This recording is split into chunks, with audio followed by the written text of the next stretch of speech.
यो देशको आधी जनसङ्ख्या 60 लाखभन्दा युवा बढी हाम्रो दाजुभाइ दिदीबहिनीहरू देशमा बेचेर अझै नपुगेर यिनीहरूले धर्म बेचेर नपुगेर युवा बेचेर नपुगेर अहिले यिनीहरूले देश बेच्न लागिरहेको छ।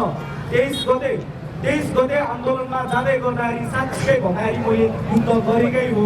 यो देशमा यी राष्ट्रघाती भ्रष्टाचारी सामन्तीहरूसँग देश बचोराएर लिएरकै हो यो कुरा तपाईँले सर्वत्र देख्नु नै भएको छ। हामीले कुनै पनि होहल्ला दङ्गा यो देशलाई केही पनि बिगार्ने सिद्धान्त नजरले गरेको होइन।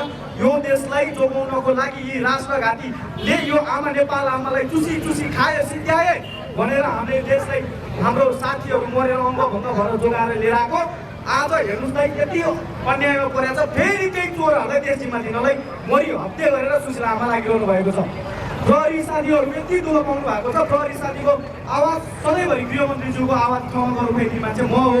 जेन्जी मुभमेन्ट पछि हामीले सबै साथीहरूले हामीलाई न्याय दिए भन्दाखेरि मैले जहिले पनि भन्छु हामीलाई न्याय होइन यो देशलाई न्याय दिए भनेर भनेको। प्रहरीको तलब वाक्क बढायो, प्रहरीले के बढायो भनेर भनेन। ओहो के गरेछ भने जम्मा 600 रुपियाँ बढायो। साँच्ची नै हामी अब यो देश राम्रोसँग बुझिसकेका छौँ। तपाईँहरूले यति कुरा चाहिँ स्पष्टताले भन्न सक्नुपर्छ। राजा र राजाको प्रजा भाइ यो देशमा अरू सबै दलाल हुन् यो तपाईँले भन्न सक्नुपर्छ। तपाईँले नेताको पछाडि लाएर नेताको भक्त भएर हिँड्दै गर्दाखेरि तपाईँले राम्रोसँग बुझ्नुपर्छ कि यो देश राजाले बनाएको हो। हाम्रो इतिहास गुरु गोरखनाथको देन हो। राजा पृथ्वीनारायण शाहले गरिदिनु भएको थियो र आज हामी नेपाली भनेर हिँड्न पाएको छौँ। यो तपाईँ हामीले बुझ्नु पर्यो। यो देशमा अब राज संस्था पुनर्स्थापना हुनु पर्यो। यो देशको सबैभन्दा ठुलो शक्ति पार्टी होइन, यो देश दलले बनाउँदैन। 175वटा दल छ। खोइ त देश बनाएको कस्तो हाल भेडा चढाउनका थिए, कसको बाटो उडालेका थिएन रहेसम्म। यो देश नेताले बनाउँदैन, यो देश एकताले बनाउँछ। अबको संविधान पृथ्वीपथ हुनुपर्छ। पृथ्वीनारायण शाहले दिनुभएको दिव्य देश हुनुपर्छ। शिरमा सबै राष्ट्रवादी साथीले हाम्रो राष्ट्रवादी साथीहरूलाई विभिन्न निकायले अहिले प्रतिशोध गरेर थुनिरहेको छ है। यो रिहाई गर्नुपर्छ, यो हुनुहुँदैन। अब शिरमा हाम्रो देशको राजा बोक्नुपर्छ। एउटा काममा हाम्रो गौरव इतिहास धर्म पुर्खाले दिनुभएको मान मर्यादा यो राष्ट्रको शान जोगाउने हाम्रो सार्वभौमिकता स्वाभिमान नेपालीको बोक्नुपर्छ। अर्को देशमा राजा बोक्नुपर्छ। राजा बोक्नु सबैजना तयार हुने कि नहुने? भ्रष्टाचारीको पछि नलाग्ने।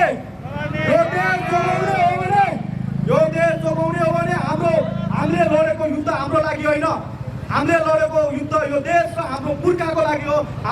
हाम्रो पछाडिको भावी पुर्खाको लागि हो, पुस्ताको लागि हो। अब देश हामीले जोगाइदिने नजोगाइदिने छैन।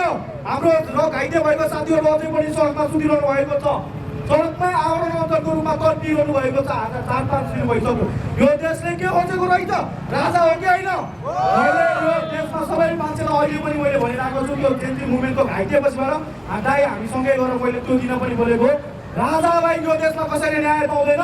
राजालाई तागाएर राखेर यो देश कहिले पनि बन्दैन। तपाईँ हामी बेच्चिने नै हो। अब बेच्चिन मन लागेको छ भने निर्वाचन गरौँ। अब यो देश जोगाउन मन छ, हामी यही देशमा बस्न मन छ। तपाईँ हाम्रो दाजुभाइ दिदीबहिनीले यही देशमा ल्याएर पौवालमा सँगै राख्न मन छ भने श्री 5 बाह्र महाराज धिराजले दिनुभएको दिव्य उपदेश एउटा देशको राजाले प्रजाको सामु आएर बारम्बार हात फैलाइरहनु भएको छ भनेपछि सम्झिनुहोस् यो देश कति सङ्कटमा छ। तपाईँ हामीभन्दा धेरै दूरदर्शी, तपाईँ हामीभन्दा धेरै राजनीतिको रगत भएको पृथ्वीनारायण शाहको वंश श्री 5 भोला महाराज धिराजको अब यो राजगद्दीमा राख्नको लागि तपाईँ हामी मर्नु पर्दैन।